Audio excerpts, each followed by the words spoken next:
சபை உறுப்பினர் ஹிதாயத் சத்தார் தற்போது கல்கினியில் இருந்து நான் கலைக்கிறேன். என்னுடன் சக மாகாண சபை உறுப்பினர் லாசிர் ஹாஜியாரும் இந்த இடத்தில் இருக்கின்றார்.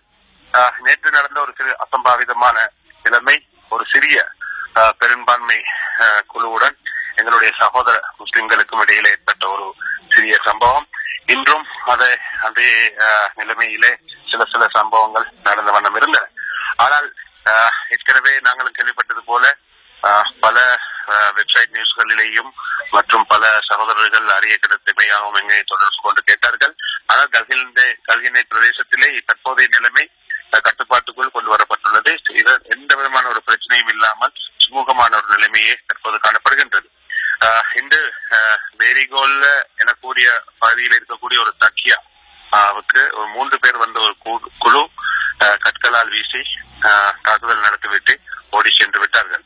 ஆனால் இதை போலீசாரும் மற்றும் கண்டி மாவட்டத்துக்கு பொறுப்பான பிரதி போலீஸ் மாதிபர் ஏகநாயக் அவர்களின் கீழ் நேரடி கண்காணிப்பின் கீழ் இந்த கல்கினை பிரதேசத்திலே நடக்கக்கூடிய இந்த பிரச்சனைகள் உள்வாங்கப்பட்டு சகல இடங்களிலேயும் இருக்கக்கூடிய போலீசார் இந்த இடத்துக்கு அனுப்பி வைக்கப்பட்டுள்ளார்கள்.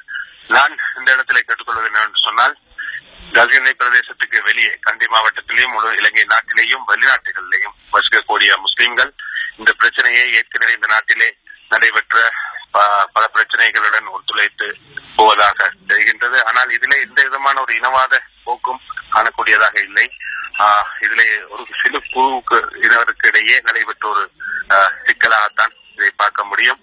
எனவே நாளை காலை இந்த இடத்துக்கு கண்டி மாவட்ட பிரதி போலீஸ் மாதிபரும் வருகை தர உள்ளார்கள். அவர்கள் வந்தவுடன் பன்சலையில இருக்கக்கூடிய திக்குமார்களுடனும் பள்ளிகளில் இருக்கக்கூடிய நிர்வாகமும் ஊரில் இருக்கக்கூடிய முக்கியமானவர்களை அழைத்து இந்த பிரச்சனையை இரு பேருடனும் பேசி ஒரு சிறந்த முடிவு கொண்டு இருக்கலாம் என்ற இடத்திலேதான் விடயங்கள் நடைபெற்றுக் கொண்டு போகின்றது.